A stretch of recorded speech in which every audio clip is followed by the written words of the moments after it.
మన హిందూ మతంలో గ్రహణాలను అశుభంగా చెప్తూ ఉంటారు. అయితే ఈ ఏడాదిలో మొదటి సూర్యగ్రహణం ఈ నెల 29న ఏర్పడనుంది. ఈ క్రమంలోనే 2 రాశులకు బ్యాడ్ టైం స్టార్ట్ అవుతుందని జ్యోతిష్యులు చెప్తున్నారు. అంతేకాదు వీరు ఆర్థికంగా సమస్యల బారిన పడే అవకాశం కూడా ఉంది.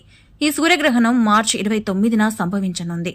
అయితే అదే సమయంలో తెలుగు సంవత్సరాది కూడా జరుపుకోనున్నారు. ఈ గ్రహణం రోజున శని రాశి మార్పు వల్ల 2 రాశుల వారికి ఇబ్బందులు కూడా పెరుగుతాయట. ఈ దురదృష్ట రాశులేంటో ఇప్పుడు మనం తెలుసుకుందాం. కుంభరాశి 30 ఏళ్ల తర్వాత శనిదేవుడు మీనరాశిలోకి ప్రవేశించనున్నాడు. దీంతో కుంభరాశి వారిపై కూడా అశుభ దృష్టి పడనుంది. సూర్యగ్రహణం ఈ ప్రభావం పడుతుంది. భార్యాభర్తల మధ్య గొడవలు పెరిగి సంబంధాలు తెగిపోయే అవకాశం కూడా ఉంది.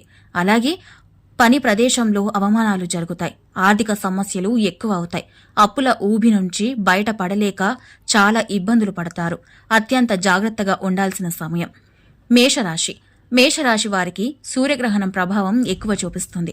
ఈ రాశి వారిపై శని దృష్టి పడటంతో జీవితంలో అనేక మార్పులు వస్తాయి. అలాగే మొదలుపెట్టిన పనులన్నీ మధ్యలోనే ఆగిపోతాయి. అంతేకాదు ఆర్థిక బాధలు ఎక్కువవుతాయి. శనిదేవుడు అశుభ దృష్టితో ముందుకు వెళ్లలేరు.